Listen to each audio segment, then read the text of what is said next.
Bonjour et bienvenue par ici. Je suis Sandy, coach de vie, passionnée par le monde de notre mental, de nos pensées, de nos émotions, mais aussi du bien-être en général. Je te propose ici des pistes, des conseils, des réflexions pour t'aider à mieux te comprendre, à mieux te connaître, à gagner en clarté dans ta vie et à atteindre tes objectifs. Si tu veux travailler avec moi, retrouve tous mes accompagnements sur mon site internet www.paroledecor.fr. À très vite et bonne écoute. Salut à tous, j'espère que vous allez bien. Je vous retrouve aujourd'hui avec une nouvelle vidéo dans laquelle j'ai envie de vous lister 6 points clés, 6 étapes qui vont vous aider à ancrer une nouvelle habitude dans votre quotidien. Que ce soit d'un point de vue santé, alimentation, bien-être, famille, relations, sport, peu importe, ça peut arriver qu'on ait envie de changer quelque chose à nos habitudes, d'intégrer une nouvelle habitude, une nouvelle façon de faire à nos journées et que finalement on se rende compte que c'est pas si facile que ça. C'est pas si facile que ça pour tout un tas de raisons, parce qu'on a un mental qui parfois est très fort, qui est très accroché à ses anciennes habitudes, à ses anciennes routines. On peut tout à fait oublier, on peut laisser tomber, on peut se décourager, bref.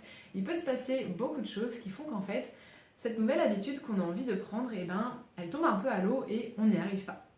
Donc j'ai envie de vous aider en vous listant 6 points clés à respecter, à mettre en place si jamais vous souhaitez incorporer quelque chose de nouveau à vos journées et que vous pensez que vous avez besoin d'un petit coup de pouce pour y parvenir.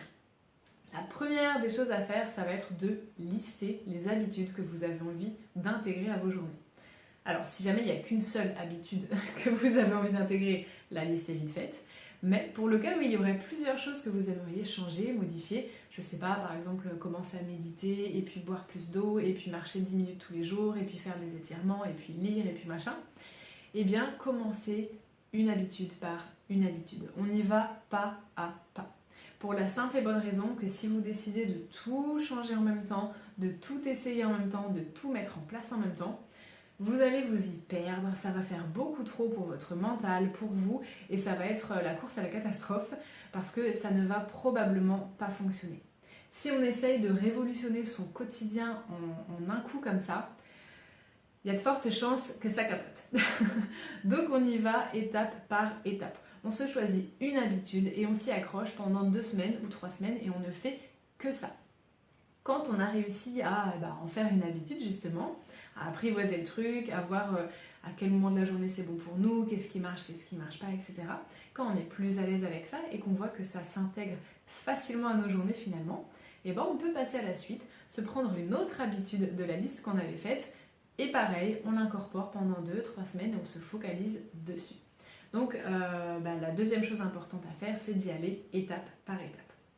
Ensuite, ce que je vous conseille comme exercice, quand vous avez choisi la première habitude que vous avez envie de mettre en place, faites l'exercice du pourquoi et pourquoi et pourquoi et pourquoi.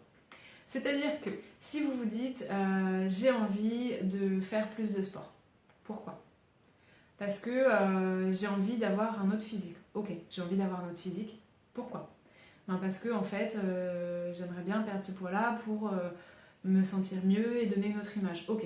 Pourquoi perdre du poids, ça serait me sentir mieux, et pourquoi ça m'intéresse de donner une autre image. Pourquoi Allez tout le temps creuser comme ça, et à chaque réponse qui vous vient, demandez-vous, ok, pourquoi cette réponse ? Ça, c'est super important parce qu'en fait, la motivation qui se cache derrière cette envie de changer, ça va être la clé de votre réussite. Le but, le pourquoi vous le faites. Par exemple, alors là, je parlais du sport. On va arriver au niveau la période du bikini body, etc. Là, tous ces trucs que je déteste. Et là, clairement, si vous vous mettez à arriver au mois de juin à faire régime sur régime et puis du cardio tous les jours, à aller courir, machin, à fond, juste pour, entre guillemets, vous sentir jolie dans votre maillot de bain en taille 38 sur la plage, c'est peut-être pas une motivation qui sera suffisante. C'est-à-dire que allez chercher derrière si votre motivation ne vient pas d'une blessure, d'une frustration, et surtout veillez à ne pas créer plus de frustration par-dessus une frustration qui pourrait déjà être là.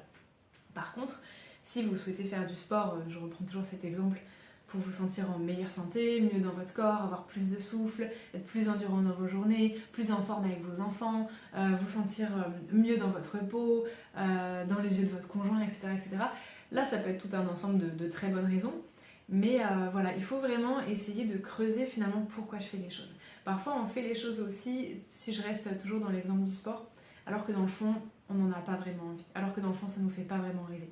Peut-être qu'on va se mettre à faire un programme bikini, je sais pas quoi, parce qu'on a vu la pub et puis parce que les filles qui font ça sur Instagram, elles sont jolies. Alors on va le faire, mais en fait, peut-être qu'avoir le corps de Sissi Mua, bah, ça ne nous donne pas envie dans le fond.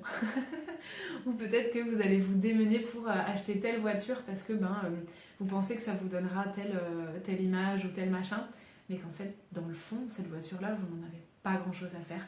Donc, quand vous n'avez pas de réelle motivation derrière l'objectif, d'une motivation qui vous tienne vraiment à cœur et qui vienne du cœur, c'est un peu la garantie de courir à l'échec.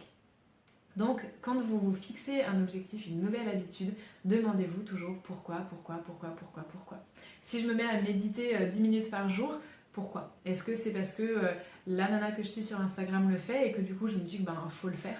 Est-ce que c'est parce que ça fait des jolies photos pour Instagram et du coup ce serait sympa? Enfin voilà, ça c'est pas des motivations qui sont propres à vous, qui vont vraiment être moteurs pour votre évolution. Donc essayez de creuser toujours le pourquoi, de trouver votre motivation, votre but, qu'est-ce qui vous porte, qu'est-ce qui vous motive à cette nouvelle habitude, à ce changement. Ensuite, prenez quelques minutes pour lister qu'est-ce qui pourrait vous faire échouer. Qu'est-ce qui pourrait vous faire échouer dans cette nouvelle habitude? Si je reprends le sport par exemple, ou la méditation, ou peu importe finalement, qu'est-ce qui pourrait vous faire échouer? Est-ce que c'est vous avez souvent la flemme? Est-ce que c'est finalement vous manquez énormément d'énergie à la fin de vos journées pour aller courir, c'est plus possible? Est-ce que c'est parce que vous pensez ne pas avoir le temps? Est-ce que c'est parce que finalement il y a des peurs qui se cachent derrière et que peut-être que vous allez vous auto-saboter un petit peu? Est-ce que c'est peut-être un budget qui ne colle pas avec le budget que vous avez là? Voilà, essayez de lister un petit peu toutes les choses qui pourraient vous faire échouer dans cet objectif, dans cette habitude. Ça vous permettra déjà d'être très au clair avec vous-même. Il faut faire le truc en toute honnêteté, on ne se juge pas.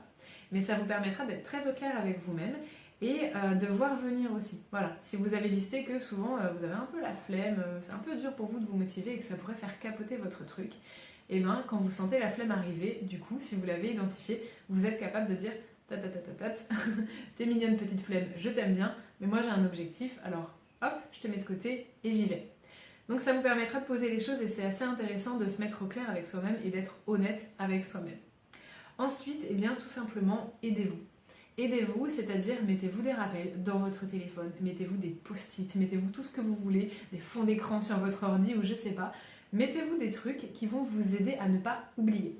Tout simplement parce que quand on essaye d'ancrer une nouvelle habitude, le mental, c'est tout à fait normal, il a tendance à retourner vers les anciennes habitudes tant que c'est pas encore ancré. C'est humain, on fonctionne comme ça, faut pas se juger pour ça. Mais voilà, on essaye d'aller vers là et hop, voilà, le mental, il nous redirige un peu vers ce qu'il connaît déjà et ce qu'il a déjà l'habitude de faire. Donc, ça se peut aussi tout simplement que, même si vous avez de la bonne volonté, vous oubliez. Voilà. Vous oubliez, si vous avez décidé de méditer 10 minutes le matin, vous avez la tête là où je pense, vous allez vous brosser les dents, prendre vos petits déj, vous occuper des enfants, sortir le chien.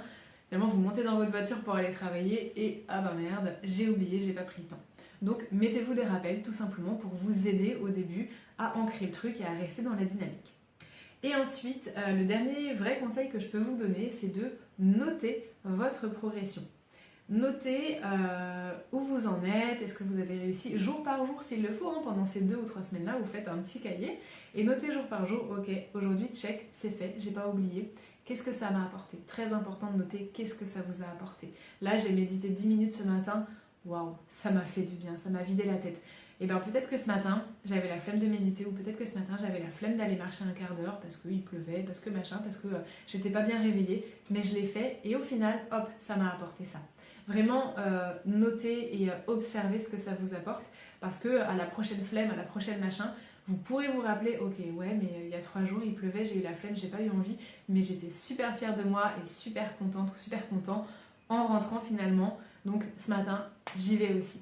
Notez vos efforts, notez vos progressions, notez ce que ça vous apporte, c'est super important. et ça vous permet aussi après d'avoir un petit tableau d'ensemble qui vous permettra, toujours pareil, d'enchaîner sur l'habitude suivante et de voir un petit peu comment vous avez fonctionné avec la précédente. Voilà, j'espère que cette vidéo pourra vous aider. N'hésitez pas à la partager si jamais ça peut intéresser l'un de vos proches. N'hésitez pas non plus à vous abonner à ma chaîne, à activer la petite cloche pour recevoir les notifications. Si vous souhaitez qu'on travaille ensemble, je vous mets tous mes coachings dans la barre d'infos comme d'habitude. N'hésitez pas si vous avez la moindre question. Et si jamais vous avez d'autres astuces pour ancrer de nouvelles habitudes, mettez-les en commentaire, ça m'intéresse et puis ça peut servir aux autres qui pourront lire votre commentaire. Je vous souhaite une très bonne journée, prenez bien soin de vous et à bientôt.